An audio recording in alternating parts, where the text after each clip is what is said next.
hold the attention of a 5-year-old, how are you ever going to be able to go out there and rock the world? So that being said, I do want to share some of the secrets that I've been sharing around the world. And I want to let you know this will, of course, not be a standard webinar. That would be really ironic if I just showed you a bunch of bullet points. So that being said, get ready for all the goodies you've come to expect. Pop quizzes, live role plays, including free profile makeovers for anyone who volunteers. And then, of course, chances to try this out on your side and to ask a million questions. So here we go. First pop quiz. What would you say is the point of a webinar?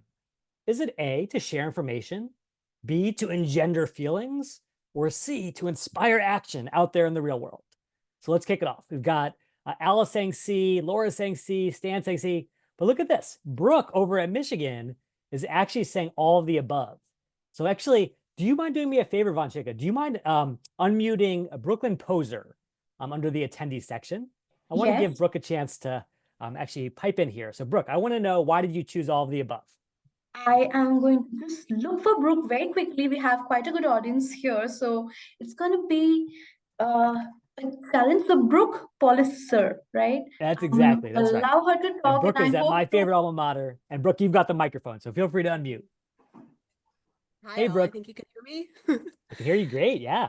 Yeah, so these are all super important to us. I think you need to share the information. You need to get someone inspired to do something, and they need to have feelings in order to do it. So important to hit all three bullet points there. Yeah, I love how you link those together. And I forget if you were a psychology major, Brooke, but it turns out that I would argue those things are just like Maslow's hierarchy of human needs, shelter, food, Ah, all that good very stuff. interesting. Love that. But I do think that, like, the very base of the pyramid is just sharing information. But the really great webinars or the really great workshops are ones where you really stick in their mind. I think there was Maya Angelou who said, people aren't going to remember what you said, but they're going to remember how you made them feel. So we know feelings are even stickier than words. And then, of course, action is the true test. No one is up there speaking, whether you're speaking to students or speaking to colleagues, just trying to shoot the breeze. You're trying to move people to actually make change in their life. And so I think these are the things we have to think about. Now, that being said, what would you all argue is the prerequisite for all of these goals? Is the foundational layer good Wi-Fi, a fancy $1,000 Zoom webinar account, or attention? A, B, or C? What do we need to have in place if we can get all of those things flowing to our webinars? And I love everyone saying C. Kelly says C. Ronnie says C. Dr. Dang says C, C, C, C, C. Is it possible, Vanchika, to unmute Dr. Dang? Dr. Dang's been asking some great questions in the chat, and I would love to hear from them. Just a moment here. Thank you, thank you. Vanchika, you are amazing. Here it is. Thank you so much. You're amazing, Jeremy. I will just allow Dr. Dang to talk, and here it is. Okay, Dr. Dang, why did you hit C like 8 times on your keyboard? So I think attention is like 10 times more important than any other thing listed up there. Absolutely, absolutely. Because, I think we do tend to obsess about the technical stuff, right? We're all freaking out about Zoom and whether the Wi-Fi is good. And yeah, you do need those things. But I think the reality is whether you're teaching a webinar or teaching kindergarteners, you have to start with attention. And so I think what we're going to spend most of our session today about is, how do you earn that attention? Not just with sort of, novelties or gimmicks, but actually earn the trust and the focus of the people you're speaking to. So if we're going to start with attention, then we're going to build upon that to earn that attention and to give great feelings, great experiences, and great action. And we're going to dive in here and start with sort of this foundational layer of attention. If you had to guess, I think this is the craziest thing about neuroscience. They actually think in the way the computer scientists do. How much information can the human brain process at one time? Is it essentially the equivalent of a text file every second, or an MP3 every second, or a full movie every second? Kilobytes, megabytes, or gigabytes? How much info can our brains process? Okay, Jennifer says C. Jessica says C. Christian says C. I see a couple A's from Jennifer. Well, it turns out the answer is actually in the middle, which is that our brains do have a lot of horsepower, a lot of RAM, as a computer scientist might say, but they don't have unlimited. And the reason I call this out is that if we have these brains that are somewhat limited in what they can handle at one time, why do we consistently lever up these massive PowerPoint presentations, with 1,000 things going on, and we've all seen some version of this, which just overwhelms our brain and basically forces it to shut down. It's kind of like that blue screen of death you see on your computer when just too much is going on. I think the same thing happens when we have overly crazy webinars.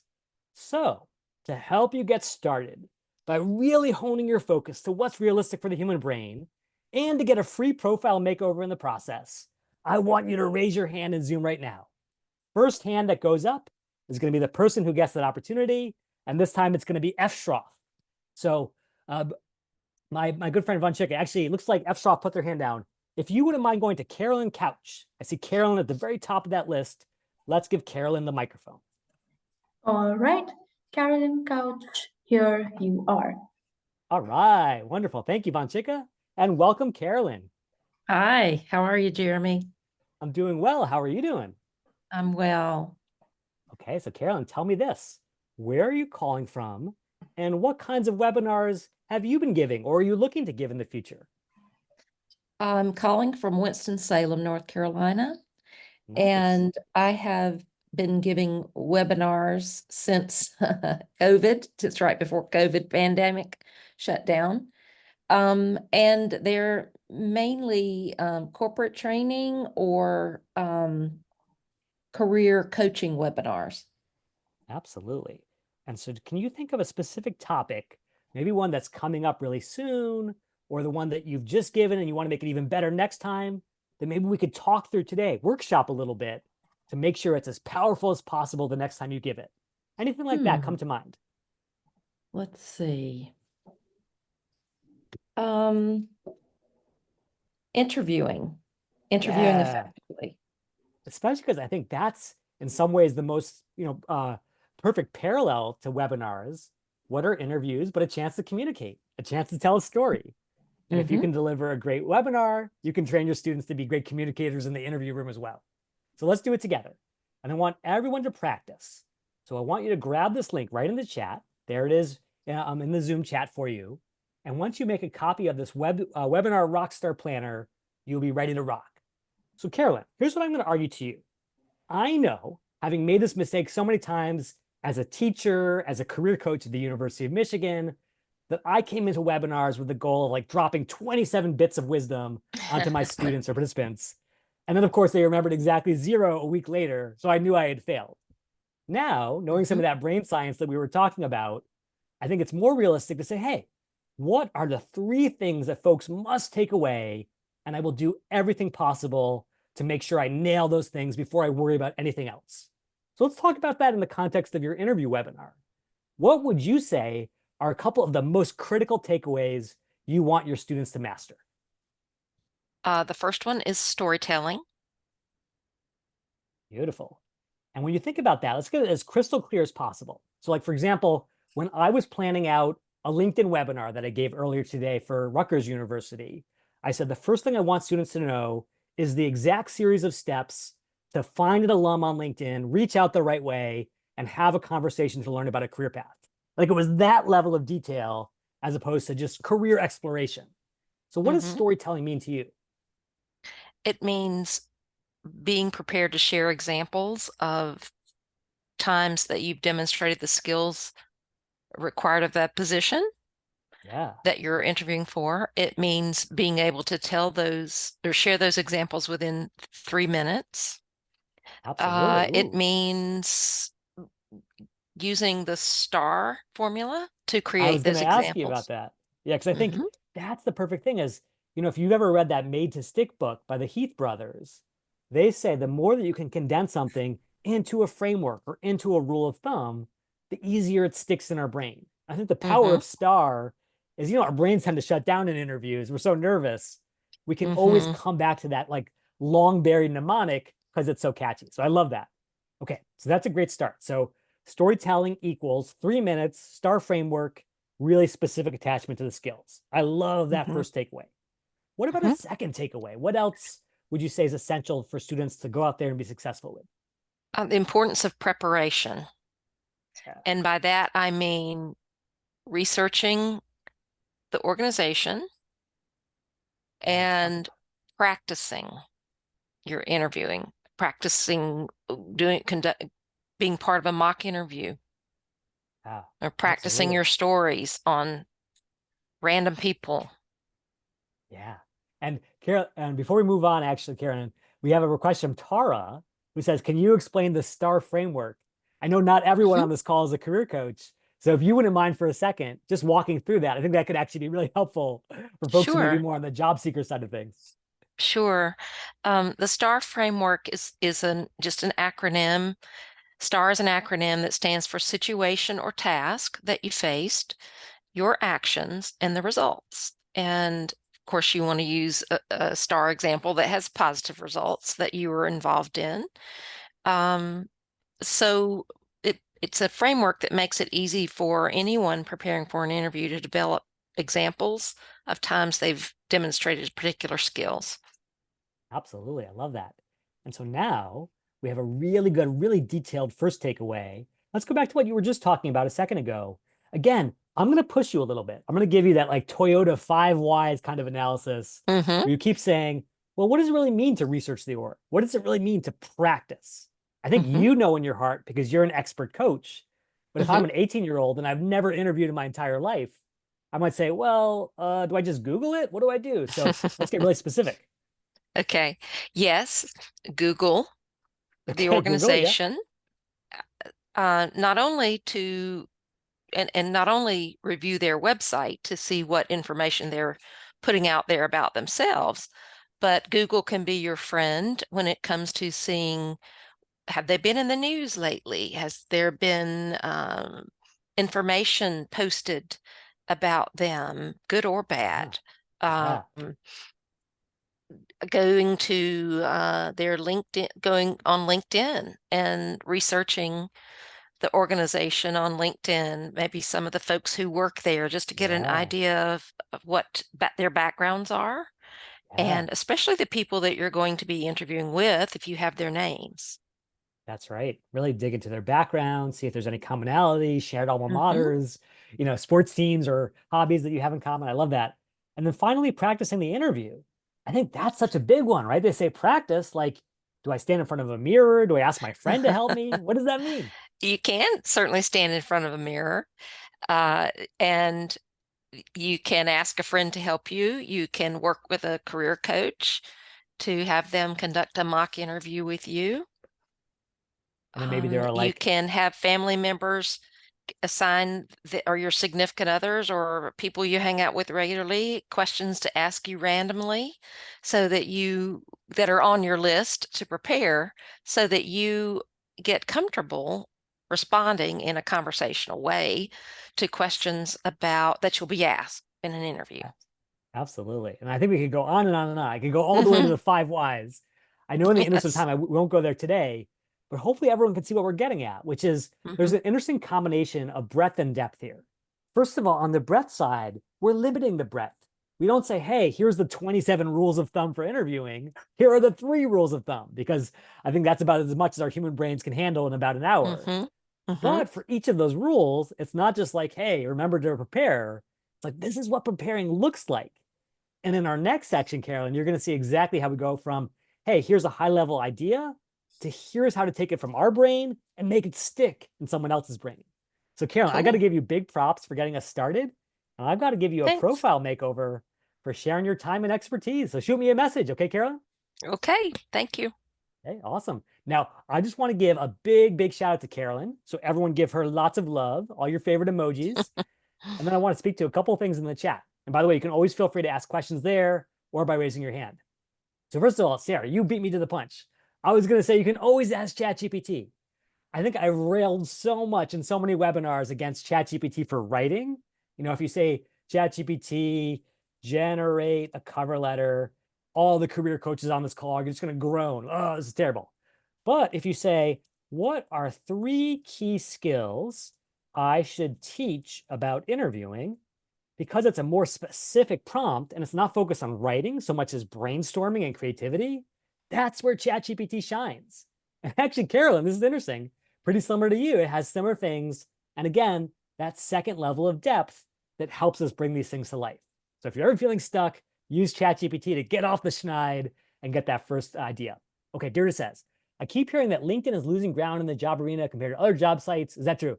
Okay, dear, might be a little bit beyond what we're talking about today, but I will just mention that I wouldn't argue that LinkedIn or Indeed or any of these sites is losing ground, because here's what they all do. Every single job site out there scrapes jobs from across the internet in the same way that Google scrapes content when they're trying to index the entire internet's content. So don't worry about one board or another being more effective. They all typically have the same kinds of postings. Great question. Okay. And by the way, Carolyn, you're getting a ton of love here. So big props. Okay. Oh, and by the way, Michael says Carolyn was better than a plant. Kudos. Yes. Carolyn, just to confirm, you and I haven't like planned this out ahead of time, right? Right. Okay. Just We had making sure. not. I'll send you that $20 right afterwards, Carolyn. Yeah, thanks. But yeah, I do think this is an interesting thing. There is something to be said for spontaneity. You know, a lot of times when I reach out to schools and set up these sessions, they'll say, hey, do you want to, have our quote unquote best students, as volunteers and whatever? And I say, well, we could do it that way, but there's just something more fun and engaging when it's live. There's a certain improv element. And again, it takes time to get comfortable with that. But I do think that can be a nice way to bring some zing to your sessions. Okay, all that being said, let's move on to the next pop quiz, because this is where it gets really fun. So everyone's got their planner. Hopefully you're starting to work on that first page already, because now we're going to bring it to life. Okay, based on the most recent research from just this past year, what do researchers now say is the primary culprit behind that Zoom fatigue phenomenon we all experienced over the last 4 years? Is it A, mental overload, B, mental underload, or C, slide overload? What's driving us all crazy across the world, A, B, or C? Okay, Jennifer says C. Star says C. Dana says all of the above. Ronnie says A. Everyone is saying A and C. But now let's go to Brooke Brown. Do you mind, Von Schicke, giving Brooke Brown, as opposed to Brooklyn Posler, the microphone? Because Brooke was the only person to say B. Okay, Brooke, welcome to the show. Jeremy. Brooke, what gave you the Hey. guts to say B when everyone else was saying A and C? I don't know. I feel like, I don't know, when I'm in Zoom sessions, I don't feel overloaded most of the time. I feel a little bored. So to Yeah. me, it kind of felt like the mental underload. So I often find myself, like also checking my email, or also, shopping for grocery delivery. Obviously not at work, Oh, of clearly. course, never, but never. yeah. Yeah. Yeah. I don't know. No, Brooke, and guess what? You nailed it. It turns Yes. out, based on this research from last fall, that when researchers actually looked into it and basically measured kind of like the mental stimulation level of people in Zoom meetings, it actually wasn't the overload that we all worried about. Remember when Zoom started during the pandemic, everyone said, oh, it's too much for our brains to take in. There's 100 boxes on the screen, and there's PowerPoint, and there's chat. Our brains are just getting fried. Actually, it's the opposite. Because we are not in a real situation where our brain is engaging with making eye contact, looking at our friend, trying to make sure that we're showing the right signals, it kind of just starts to get bored, frankly. And as a result, what I'm going to challenge every webinar presenter out there to do from now on is, hey, it's not about overloading with Zoom. It's about making sure that you bring the best of in-person meetings into that Zoom experience. And so what I'm going to say is, hey, if together in a room, we're all looking at each other, making eye contact, having this human experience, how do we bring that into a world of blank Brady Bunch style boxes? Well, to make sure that you engage every single person in your very next session and to get a free profile makeover, go ahead and raise your hand right now. And whoever hand goes up first will get that opportunity. And I want to give an opportunity to, I believe it was, let me just make sure I get the name right here. It was, yes, Farah Schroff, excuse me. So if you don't mind, Von Schicke, giving the microphone to F. Schroff. I know their hand went down accidentally last time, but Farah Schroff should get that opportunity. And thank you so much, Von Schicke. Hi, Farah, how are you? Awesome. How are you? Doing well. Thanks for hanging in there. I know even 4 years into this crazy Zoom experiment, Zoom is constantly buggy and weird, so I totally get it. But I'm so glad you could join. Me too. All right. I just, So Farah, I also, oh yeah, yeah. go for it.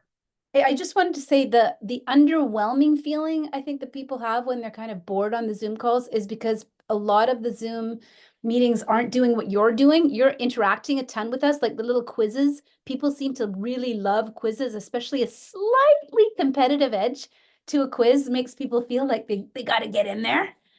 That's exactly right. And I'll be honest, it's funny when I first shared this that research back in fall of 2023, people said, "Hey, Jeremy, in-person meetings are super boring too. They're super underwhelming."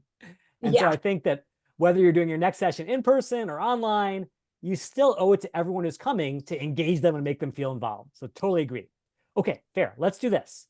Tell everyone, first of all, where you're calling from, and then also what you're thinking about in terms of a future webinar topic. I'm calling from the west coast of Canada, Nice. Vancouver. Ooh, And beautiful. yeah, I love my home. Very beautiful place. It's a little paradise. And I work in the field of public health, and I run a consulting company called Daria Consulting, which is a public health and well-being company. And Ooh. I'm just thinking of branching out beyond doing public health work to doing a lot more. I mean, I already do it. I'm a yoga teacher, a dance teacher. I teach a lot of mind, body, spirit, well-being things, to doing like a lot more of the well-being work. Ooh, I love it. And so if there was a certain well-being topic that you think would be just a big smash hit for your audience, and they would turn out in droves, even over Zoom, what would that topic be? How can you reduce stress to stay healthy and live long? Yeah, especially because I think Zoom can often be the cause of so much stress in people's lives. So Yeah. let's tackle that together. And let's actually go to the next page here, because I do think, and you nailed this, Farah, that it doesn't have to be fancy. There are all these tools out there you can buy, like Mentimeter, and I forget all the other names of the vendors that will let you do these fancy quizzes and have, confetti shooting across the screen. I think Yeah. just asking questions and showing an interest in other people automatically makes you like 90% more engaged than your average Zoom session. So let's think about some of the things you might want to share in terms of stress reduction. And then, even if you don't have a chance to talk to everyone individually, what you could use to get their mind thinking. And I'm going to give you two options. I think pop quizzes can be a little bit easier to engage with because it's easier for people to say A, B, or C. But I do think open-ended questions lead to even deeper thinking. If you were to say, like, what's the biggest thing causing you stress in your life right now? That could open up some interesting conversations in the chat that the pop quiz might not do. So let's start with one of the things you want to share. What's the takeaway? And then we'll do a little brainstorming around a quiz. Okay. So the first takeaway would be breathe more and breathe deeply. Okay. And so you're going to maybe lead a breathing exercise. Maybe you'll even call on a volunteer like, we're doing here. But before you get there, you want to get everyone thinking about this. What might be an interesting way? And I'm going to challenge everyone now to answer this in the chat. This will be your open-ended question, everyone. What could be a really powerful question to help people think about breath as it pertains to stress? Anything that comes to your mind, Farah, based on what you've seen people respond to in the past? Do you think you're holding your breath more often than you might know it? Ah, interesting. So I think this was one of That's a those, stress response. right. I think this is what really fascinating sort of genre of pop quizzes where it's the surprise answer, right? For some pop quizzes, like the very first ones that I began with, you want everyone to be right. You want people to feel like, hey, I get it. I'm sort of in on the inner circle. But sometimes you want to use pop quizzes to basically play devil's advocate, to say, hey, the world is not quite the way you thought it was. You thought your breathing was totally normal, but it turns out that maybe it's a little bit stressed. And so that could be a really fascinating way to catch their attention. I like what Carmela said. Are you holding your breath right now? Okay, good one. Lots of good one, Carmela. Yeah. I don't know if you've read this research, Farah. This came out even more recently, but there's something about working on computers, especially with like email and all the like digital sort of flood of information we're getting. We actually like hold our breath unnaturally for like 60 or 90 seconds, some cases, and we don't even realize that it's happening. So that could be an interesting, surprising one. So that's the question of right now we're all on computers. Do you think are you holding your breath? Like, are you holding your breath right now? Yeah. And then, and the other question is, how are you breathing right now? Are you breathing into your chest or are you breathing into your belly? Yeah, I love that. And I think Brittany called out a more open-ended version, which instead of just being yes or no, It's where do you notice your breath most clearly? And then you can imagine like this whole range of things that represents the diversity of the human experience. And some people are going to see their same answer in the chat and they're going to say, hey, I identify with that. Or, whoa, that's so interesting. And by the way, Von Chika is saying everyone should take a deep breath and exhale together. Farah, I know I'm asking a lot here. I'll give you Yeah. 2 profile makeovers, actually, one for you, one for a friend. Do you mind Okay. leading us a quick breathing exercise as long as we're together? I would absolutely love to, but you don't see my video, right? I don't know how That's that okay. happened. You could just walk us through it on an audio basis. Okay. Okay, my friends. So please find yourself sitting or standing in a comfortable position. If you have anything tight, any tight belts or anything, just loosen them for a moment and just feel your body getting a little bit softer. And now if you're comfortable doing that, putting your hands just underneath your belly button and slowly allowing your body to inhale. And as that breath comes in, feeling your hands expanding as your belly grows. And once you've gotten to the maximum place where your belly is as big as it's going to get, take a little pause. And when you're ready, slowly let that breath go. Feeling your belly going back in. Your belly's going to leave your hands and get closer to your spine. Let's just remember that when we inhale, our belly gets bigger. And when we exhale, our belly gets smaller. And don't worry if you're doing it differently. I've taught thousands of people how to breathe in over 60 countries, and the vast majority of people breathe in their chest, and they breathe exactly the opposite. So if that's you, you are in the right place, my friends. We'll get there. Wow. Farah, you could give the Headspace guys a run for their money. That was amazing. I'm going to bring you on to every webinar from now on. Oh my goodness, that was so good. Well, Farah, I got to tell you, you were fabulous.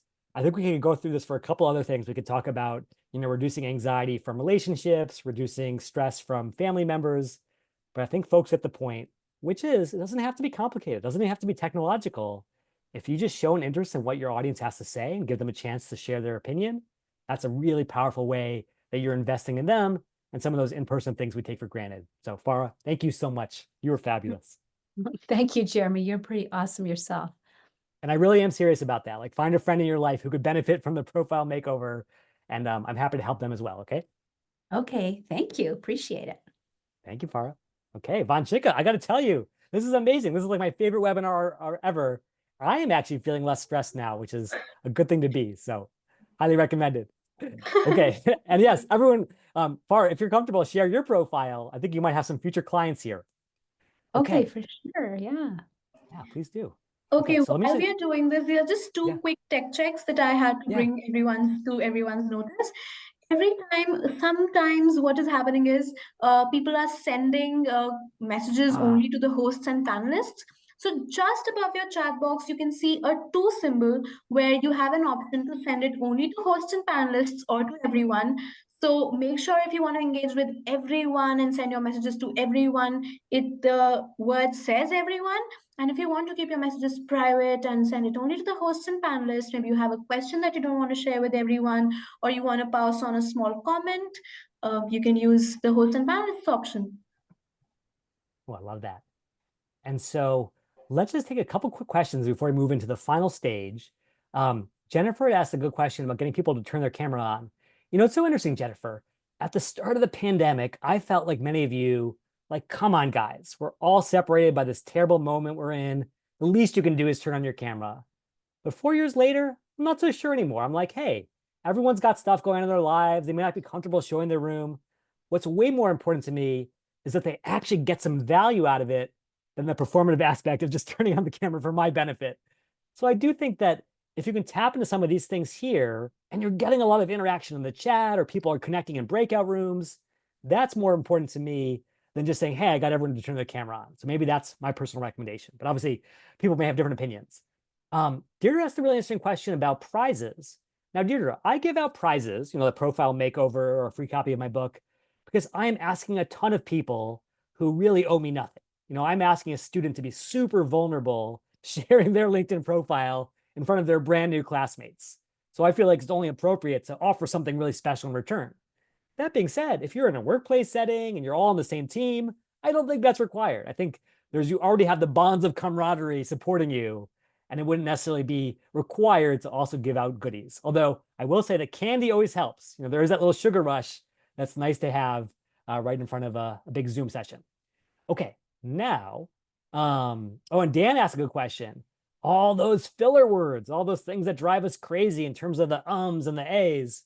Well, as people who've been in my sessions know, there are so many great tools out there like Udly and other ones, but the free one that's available to anyone, anytime, is right here in LinkedIn. If you come into jobs and then interview prep, you have a chance to do all this practice. And by the way, you don't have to practice for the specific question, but you could just practice speaking. And you could see what happens if you give your normal talk and you're saying, I'm not sure, like, maybe, maybe, I mean, I sort of think, it's kind of awkward to see yourself on the screen, although it is so good to understand how you're coming across. And then you can get that answer and you can get that auto grading on how you're doing in terms of all the sort of things that we had talked about. So if anyone wants that tool, it is right here in the chat. Feel free to bookmark it. Okay, here we go. Time for the final pop quiz. Can you remember what you learned in your last 5 webinars? Again, speaking of those filler words, well, actually, A, B, or C, what would you say? Kelly says A. Patricia says A. We got Jennifer saying B. Quilin saying A. You guys get the picture. It is hard to remember what you learned because, again, going back to that research of the Heath brothers, a lot of the stuff that's being shared in webinars or workshops is just not made to stick. And so we want to come back to not Maslow this time, but the other big pyramid, Bloom's taxonomy, because I would argue to you that the absolute essence of what it means to be a human is not just to be a machine that remembers things or even understands things, but who takes that understanding and then takes it to the absolute limits of our abilities, to analyze, to evaluate, and even to create new knowledge. And so, if we can challenge our webinar participants to be more than automatons who are there soaking up our knowledge and to actually create their own knowledge, create their own insights, that's where I think you have the biggest breakthroughs. And so, if we're only at this level today, let's raise the bar. And to show you how it's done, and to ask more of your audience and get a free profile makeover in the process, raise your hand one last time in Zoom, and we'll close out this session in style. Who's going to be our last volunteer? Okay, I'm looking to the Zoom and I see Jen Ellis. So let's give it over to Jen. Thank you so much, Vanshika. And then we'll get Jen's audio set up and we'll be ready to rock. Welcome, Jen. Hi, Jeremy. How are you? I'm doing great. How are you doing? Good. I've been on many of your webinars and I've enjoyed all of them. So thank you for doing them. Oh, thank you for coming. And just to sort of set the stage for this, tell everyone where you're calling from, and then also what you're thinking about for that next barn burner of a Zoom session you're going to lead. Well, I'm calling from Virginia Beach, Virginia.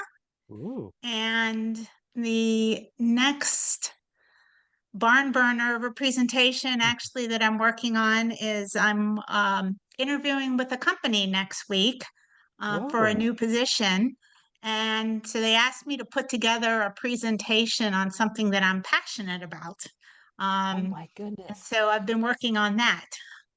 Jen, this is so fortuitous because I got to tell you, as much as I believe all these things are great for career coaches and professional facilitators, I got to tell you, if you bust out with some of these techniques in that presentation, in that interview, you will get that job guaranteed. I have sat through as a hiring manager so many bad presentations where the person basically ignores the fact that there are other human beings in the room. If you can show them that you're actually an equal partner, a co-collaborator on this, you're going to rock that interview. Are you ready, Jen? I am. Okay, let's do it. So tell me this, and everyone will scroll down to the bottom here. We've got to figure out something we can ask people to do in these sessions that's way beyond just remember this fact, that actually burns it into their muscle memory. And so, Jen, what's the interview? What's the role? And then let's start to brainstorm a little bit what we could ask your future colleagues to do with you in this session. The role is for a senior or corporate account manager, Beautiful. or it's a large, so it's working from home, when you're not traveling to your customers. It's for, B2B. I'd be working for a large pharmaceutical glass vial manufacturer, who's, like I said, probably one of the largest in the world. If I don't know if I should say the name or not, but That's okay. yeah, and they're looking for me to come in and like I said, I've already had kind of like an initial discussion with one of the people on the phone, but now they've asked me to come in and meet with them further Oh, I as an love it. in-person interview. Okay, so right So there, you can almost taste it. yep, And by the way, yeah, people are rooting for you, like people across the world who you I never see met that. before Thank today. you. Yeah. And so Jen, what do they want you to present on? Do they want you to do a sales presentation? Do they want you to do sort of an account review presentation? What are they looking for? They didn't give me any guidance other than they said something that you have passionate about, Ah, okay, great. and you have 10 minutes and you have to include an agenda. Was Right, all they right. said. Yeah. Agendas are key. So, Um, yeah. and so do you have an inkling of the passion that you want to dig into here? What I was kind of thinking is pour something more on a personal side, Yeah, yeah. just because, they can look at my resume, they can see, all of the, you know, 25 years of experience that I have and all the things that I've done. But, it's a lot of times when you start talking about things that you're really passionate about, it seems to be things that are maybe in your personal life more so than your Yeah. professional life. Um, at least for me, while I like working, it's not something that, you want to be dying when you or saying, you never say on your deathbed, I wish I would have worked more. That's right. So, right. So I was actually thinking about something more personal, like around the lines of things that I love to do with my family and friends, which Ooh. is watching football Oh my goodness. I love that. and Is there like a certain how team or football a has certain, yeah. yeah, how football's formed me, why I got involved in watching it, why I'm so passionate about it. Um, and I think that also kind of shows that, I mean, probably would be the last thing that somebody would maybe expect a 50-something-year-old professional woman to talk about, but just shows another side of me. Yeah, no, I love that. And I will tell you, this reminds me exactly of my favorite interview of all time when I was interviewing for Khan Academy, which of course is an education nonprofit. Yes. They asked me to basically come in and in 10 minutes, teach them something, not teach them how to be a Okay. marketer, or how to do like boring business stuff, but something I was personally passionate about. And I taught them, the exact same thing that I taught my kindergartners all those years ago, which was how to make your own MP3, how to record your own little audio. And it was the best Yeah. moment of the interview because it was a chance to really connect human to human, which is what we're Right. all looking for. So I love this, Jen. Right. I think this is amazing. Okay, tell me Okay. this. We'll just start with the Yes. number one takeaway, not all three takeaways. What's the first thing you want them to know about you as a football fan? What that means for you in your life? Um, that it's something that I really feel like builds relationships, finds a way to connect with people. Um, it seems like, no matter what game I'm at or where I'm watching a game or whatever, is that you can always find a connection with the other fans and the people. And it's just it's a real way to connect with people. Yeah. Oh, I love that. And so, if you just say it like that, we Uh-huh. understand it, but it feels a little abstract. Football, Okay. relationships, what's the connection? Is there something you could do with them to demonstrate the power of football to forge those connections?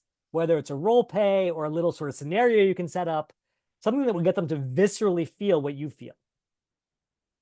Yeah, I was going to kind of actually start with an example with my father. I have a 93-year-old father.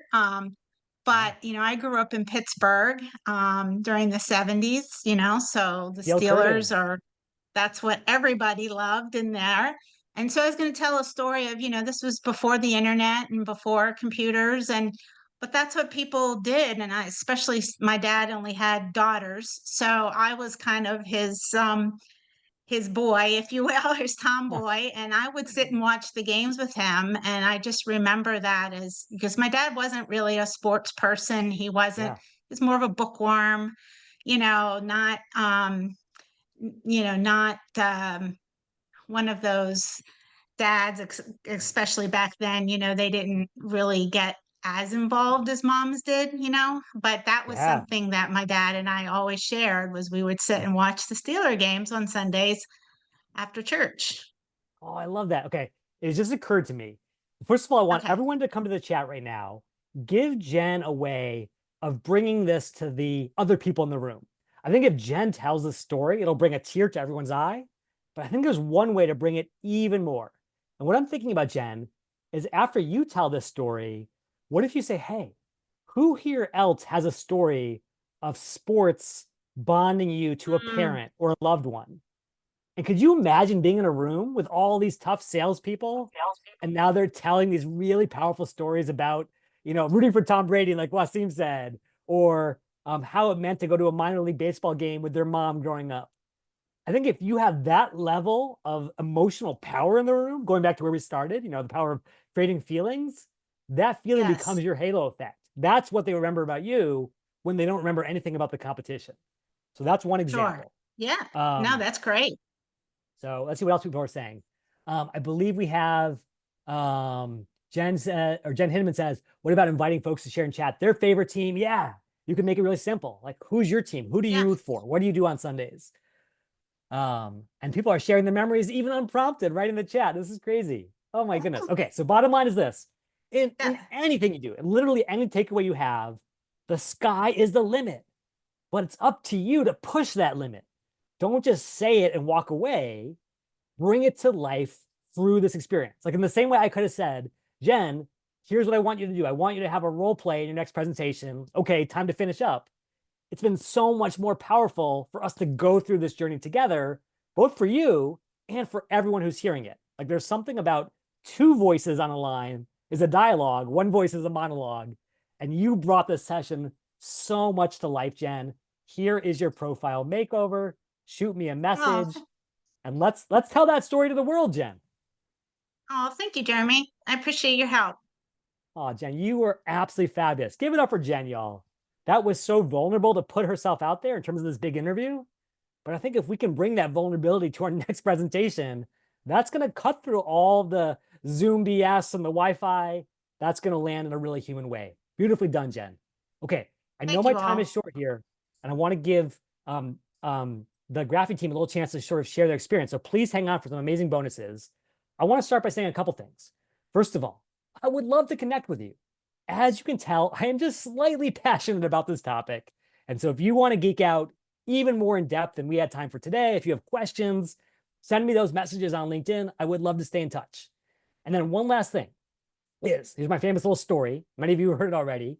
Back when I was in grad school, over a decade ago, I was an intern at Apple in the summer of 2011, which means I was at Steve Jobs' final keynote ever. And one of the things that I loved about his webinar style, or his presentation style anyway, was that he always had an element of surprise. There was always a little gift waiting for you. And there are some big gifts coming from Von Chicka in a second. My big gift that I want to give, my one more thing, is a little extra bonus, which I built specifically for this session today, which I call Webinar Rockbot. And I say, hey, we are asking for a lot if we expect our Zoom webinar leaders to do all this thinking on their own. So at the very least, you should have a sounding partner, even if it's an AI sounding partner.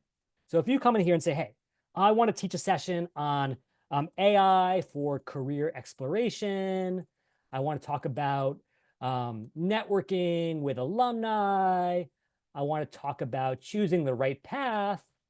And then you're like, okay, this stuff is kind of boring. How do I bring it to life? what this tool will do is start to automate some of the processes we just talked about. It'll say, hey, here are some questions you could ask, like common misconceptions about AI, or what are some of the best examples of using AI? It will give you specific applications, projects, role plays you can do with students or do with your participants. And then what I think is really cool, and I worry about this as a professional marketer, ChatGPT is very good at marketing. So it comes up with some juicy titles, the future of your career, AI assisted career exploration, even some images to bring it to life.